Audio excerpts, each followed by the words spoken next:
انتہائی امپورٹنٹ قانون کون سا ہے، رول کون سا ہے؟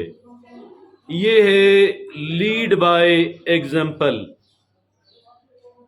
اور لیڈ بائی ایگزامپل یہ کہتا ہے کہ آپ اپنے فالوور سے جس بات کا، جس کام کے متقاضی ہیں، آپ پہلے اس خود کام کو کیا کریں، سب سے پہلے کیا کریں۔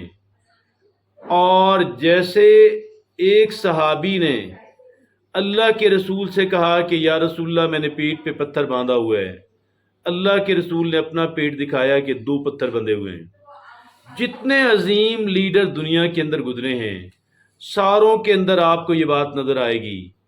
لیکن آپ یہ دیکھیں آج کل پاکستان کے اندر ایسے لوگ رہنما پبلک کو ملے ہیں کہ جو اپنے بچوں کو تمام تر لگیریز دے کر محفوظ ترین مقام پہ بٹھا دیتے ہیں، جبکہ اپنے فالوور سے اس بات کے متقاضی ہوتے ہیں کہ وہ ان کے لیے اپنا گھر کا آرام چھوڑیں، اپنے روزگار سے پیچھے ہٹیں، رات سڑکوں پہ گزاریں، لاٹھیاں کھائیں، آنسو گیس کھائیں، جیلوں میں جائیں، حتیٰ کہ جان قربان کریں۔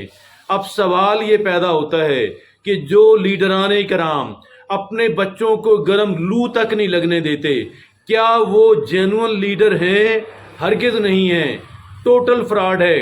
اور عوام کو چاہیے کہ ایسے لیڈروں کو اپنے ہاتھوں سے سنگسار کر دے، ان کی جگہوں پہ ایسے لیڈروں کو لے کر کے آئیں کہ جن کے اندر قول و فعل کا تضاد نہ ہو، جو لیڈ بائی ایگزامپل کرتے ہوں، جن کے بچے عام لوگوں کے ساتھ، عام کارکنان کے ساتھ پارٹی کے پروگراموں کے اندر شریک ہوتے ہوں، وہی کھانا کھاتے ہوں، وہی واش روم استعمال کرتے ہوں اور وہی سوتے ہوں۔